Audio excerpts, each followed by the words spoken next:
आज समय के साथ जिस तरह से इंसान अपनी जीवन यात्रा पर निकला हुआ है, इस जीवन यात्रा में तमाम तरह की चुनौतियों से वो गुजरता है, हर रोज़ गुजरता है। तमाम तरह की समस्याएं उसके जीवन में लगी हुई हैं। वो उन सभी समस्याओं से निजात पाना चाहता है और ज़िंदगी में कुछ करना चाहता है। अगर आमतौर पर देखा जाए तो हर इंसान एक स्वस्थ और सुखी जीवन जीने के लिए प्रयासरत है। आज हम यहाँ बात करेंगे कि इंसान के जीवन में समस्याएं हैं, प्रॉब्लम्स हैं, तो उनसे कैसे छुटकारा मिल सकता है। आप लाख चाहने के बावजूद भी कई बार चीज़ों को नहीं छोड़ पाते हैं, लेकिन जिंदगी में आगे बढ़ने के लिए कुछ चीज़ों का त्याग करना बहुत ज़रूरी है। मैं इस बात को एक छोटी सी कहानी के माध्यम से आपको समझाने की कोशिश करूंगा। एक विद्यालय में एक प्रोफेसर अपने बच्चों को पढ़ाया करते थे। एक दिन एक छात्र ने पूछा कि गुरुजी, जीवन की समस्याओं से कैसे निजात पाया जा सकता है।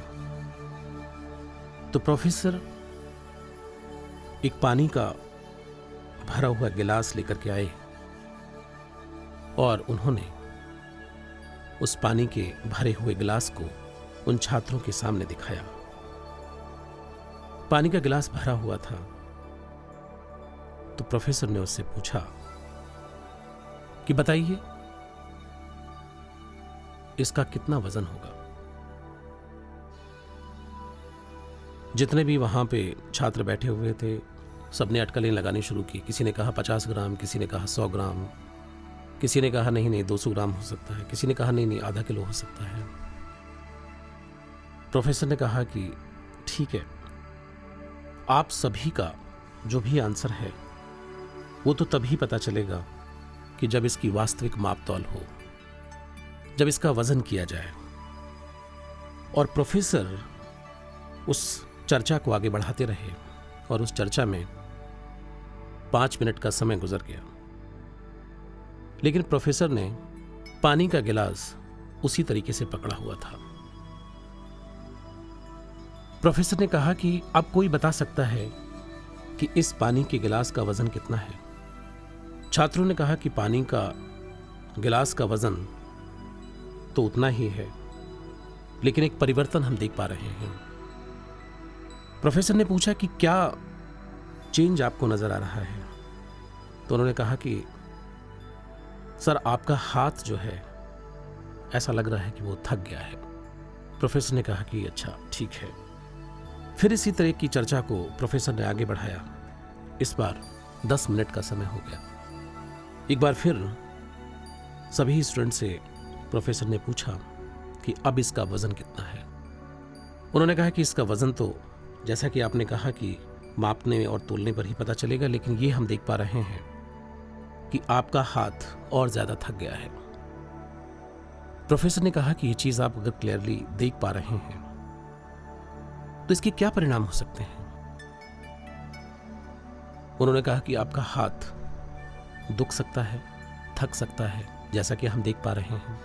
प्रोफेसर ने कहा कि और क्या देख सकते हैं और इसकी क्या परिणति हो सकती है। उन्होंने कहा कि आपका हाथ सुन्न हो सकता है। और एक छात्र हंसते हुए बोला कि हो सकता है कि आपके हाथ को पैरालिटिक अटैक भी हो जाए। इस बात को सुनकर के प्रोफेसर हंसने लगे और उन्होंने वो पानी का गिलास नीचे रख दिया। उसके बाद प्रोफेसर ने कहा कि अब आप क्या देख पा रहे हैं। उन्होंने कहा सर, अब हम ये देख पा रहे हैं कि आपका हाथ जो है वो हल्का हो गया है, वो काफी रिलैक्स है और ऐसा लग रहा है कि आप काफी सुकून में हैं। प्रोफेसर ने कहा कि मुझे लगता है कि आपको अपने प्रश्न का उत्तर मिल गया होगा। जिंदगी की जो समस्याएं हैं, जो उलझने हैं, जो परेशानियां हैं, वो बहुत छोटी समस्याएं होती हैं। हम उन्हें छोड़ नहीं पाते हैं। दिन बीतते जाते हैं, महीनों बीतते जाते हैं, साल बीतती जाती हैं, और हम उन्हें सालों साल उन्हें लादे रखते हैं। उन परेशानियों को, उस बोझ को हम उठाए रखते हैं। उसका परिणाम यह होता है कि जो आपकी सोच है वो थक जाती है। वो बोझ आपको थका देता है। आप कुछ और भी सोचने के लायक नहीं रहते हैं। और कई बार तो स्थितियां ऐसी आती हैं कि जब उस बोझ को आप लंबे समय तक उठाए रखते हैं तो आपकी सोच भी कुंद हो जाती है, सुन्न हो जाती है। और कई बार तो ऐसा होता है कि जब उस बोझ को आप छोड़ ही नहीं पाते हैं तो कई बार दिल और दिमाग में पैरालिटिक अटैक भी हो जाते हैं। दोस्तों, जिंदगी भी इसी तरह से है। अगर आप कुछ पुरानी बातों को, कुछ बोझ को छोड़ते चलेंगे, अपने जीवन से निकालते चलेंगे, तो आप हल्के महसूस करेंगे। आपको जिंदगी खुशनुमा नजर आएगी। आपको एक हल्केपन का एहसास होगा। तमाम तरह के अतिरिक्त बोझ से मुक्त हो जाएंगे। फिर आपको किसी को ढूंढने की आवश्यकता नहीं है, किसी भी भाव को ढूंढने की आवश्यकता नहीं है, किसी भी भावना को ढूंढने की आवश्यकता नहीं है। मुझे लगता है कि जीवन की मुक्ति का यही एक बहुत बड़ा मंत्र है। लेकिन फिर भी दुनिया में ऐसे लोग हैं, तरह तरह के लोग हैं। वो कहते हैं कि हमारी समस्याएं बहुत बड़ी हैं। आप कैसे कह सकते हैं? आप कैसे तुलना कर सकते हैं? हम उन समस्याओं को छोड़ ही नहीं पाएंगे। हमारी समस्याएं इतनी बड़ी हैं, इतनी विशाल हैं कि उसकी इंटेंसिटी का आपको अंदाजा नहीं है, उसके आकार का आपको अंदाजा नहीं है, उसकी शेप का आपको अंदाजा नहीं है। और लोग इस पर तरह तरह की दुहाई देंगे, तरह तरह की लोकोक्तियां, तरह तरह के सेंटेंसेस बोल करके इस बात को जस्टिफाई करने की कोशिश करेंगे। अक्सर आपने लोगों को ये कहते हुए सुना होगा कि जाके पाँव ना फटी बिमाई, सो क्या जाने पीर पर आई। तुम मेरा दर्द कैसे समझ सकते हो, क्योंकि तुम पर तो ये बीती ही नहीं। तुम इस दर्द को नहीं समझ सकते। लोगों को अच्छा लगता है इस मौज में रहना कि देखो मेरे पास कितनी बड़ी पीड़ा है, कितना बड़ा दुख है, और मैं उसको दिल में समाये हुए हूं। कई बार लोग महान बनना चाहते हैं। कई बार लोग दूसरों के समक्ष अपनी समस्या को बड़ी बता करके ये दिखाना चाहते हैं कि देखिए मैं कितना परेशान हूं, मेरे साथ जिंदगी क्या कर रही है, मेरे साथ लोग क्या कर रहे हैं। आइए मित्रों, इससे जुड़ी हुई भी एक छोटी सी कहानी मैं आपको समझाता हूं।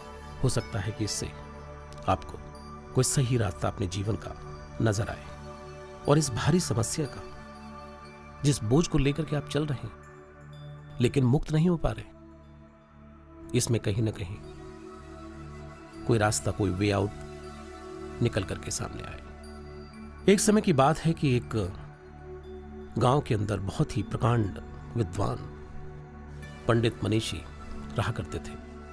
वो घोर तपस्वी थे। उनके पास सभी बातों का उत्तर था। वो अक्सर लोगों की समस्याओं का समाधान किया करते थे। लोग उनको बहुत मानते थे। लेकिन लोगों की समस्याओं को सुलझाते सुलझाते एक दिन उनको लगा कि जिंदगी का कोई रस नहीं रह गया है।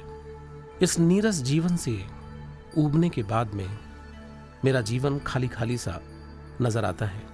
क्यों ना मैं कुछ पल अपने साथ रहूं। और उस ब्रह्मज्ञानी ने यह तय किया कि उसको कहीं एकांत में चले जाना चाहिए, बहुत दूर चले जाना चाहिए, जहां लोग उसको परेशान ना करें, अपनी तमाम समस्याओं को लेकर के हर रोज उसके पास ना आए। वो अपने साथ रहना चाहता था।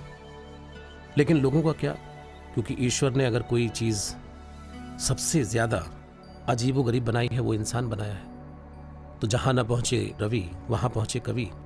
तो इंसान का जो दिमाग है वो कहीं भी किसी को भी ढूंढ निकाल सकता है। उनके ये दिमाग में बात अटक गई कि पंडित जी को ढूंढा जाए, क्योंकि इस गांव के लोगों की समस्याएं बढ़ती ही चली जा रही हैं। लोगों ने तय किया कि किसी भी तरीके से उन ब्रह्मज्ञानी पंडित जी को ढूंढ निकाला जाए, क्योंकि अब हमारी समस्याएं असहनीय हैं। अब उनको हम समस्याओं को सह नहीं पा रहे हैं, उस बोझ को हम उठा नहीं पा रहे हैं, तो अब कोई तो चाहिए। तो सभी लोगों ने उस विद्वान को ढूंढने की जुगत लगाई और उन्हें ढूंढ निकाला। पंडित जी एक पर्वत पर एक कुटिया में उनका बसेरा था और वहां वो एकांत शांति के साथ रह रहे थे। जब उन्होंने देखा कि लोग उनको ढूंढते हुए आ गए हैं, तो उन्होंने अपनी पत्नी से चर्चा की और पूछा कि क्या किया जाए, ये लोग तो यहां भी पहुंच गए। तो उनकी पत्नी ने समझाया कि देखिए, अब इसमें उनका क्या दोष है, क्योंकि आप हैं ही इतने विद्वान, लोगों को आपकी जरूरत है, आपको निकलना चाहिए।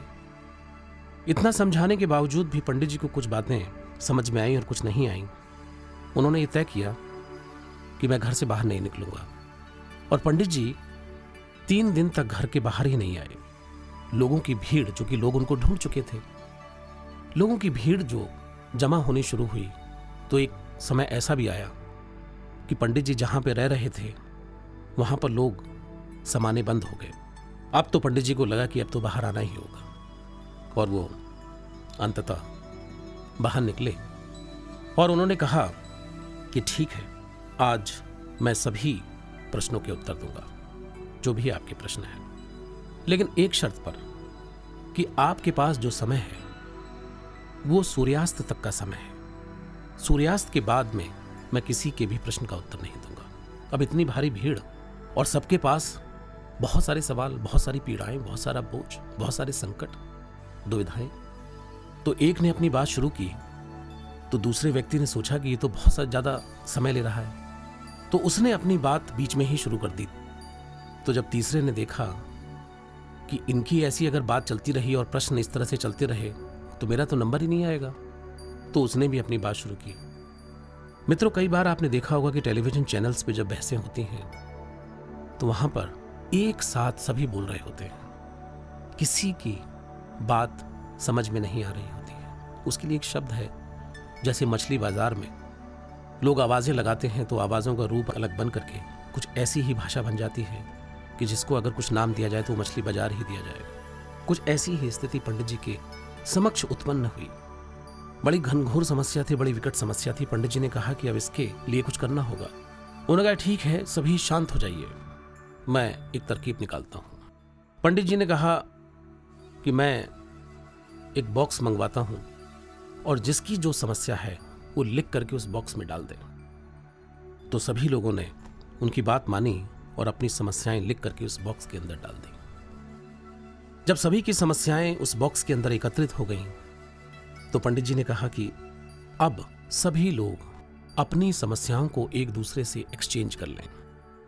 लोगों ने कहा ये बहुत अच्छा है, और लोग जो हैं वो एक एक करके हाथ डालते और उसमें से पर्ची निकालते और अपनी समस्या को दूसरे की समस्या से एक्सचेंज करने की बात सोचते और हार करके पर्ची फिर दोबारा उसी में डाल देते। पंडित जी ने कहा कि क्यों, क्या हुआ? तो सब लोगों से जब पूछा गया तो पहले तो बड़े शांत थे, लेकिन जब इस पूरी प्रक्रिया में कोई कुछ बोल नहीं रहा तो पंडित जी ने पूछा कि आखिर ऐसी क्या बात हो गई। तो सब ने कहा कि पंडित जी, हमें तो ऐसा लग रहा था कि शायद हमारी ही समस्या सबसे बड़ी है, लेकिन जब हमने इन पर्चियों में लिखी हुई समस्याएं पढ़ी तो हमारी हिम्मत नहीं हुई कि हम उन समस्याओं से अपनी समस्या को एक्सचेंज कर लें।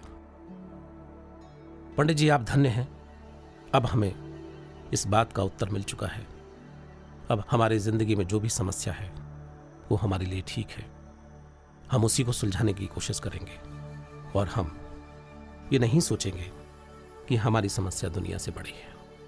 दोस्तों, कई बार ऐसा होता है कि आपको लगता है कि आप ही जीवन के सबसे दुखी व्यक्ति हैं। ऐसा नहीं है। सच्चाई तो ये है कि हर किसी की भाग्य में हर तरह का दुख है, हर तरह की परेशानी है, हर तरह का कष्ट है, लेकिन ये सोचना आपका काम है कि आप उसके साथ किस तरह का न्याय करते हैं।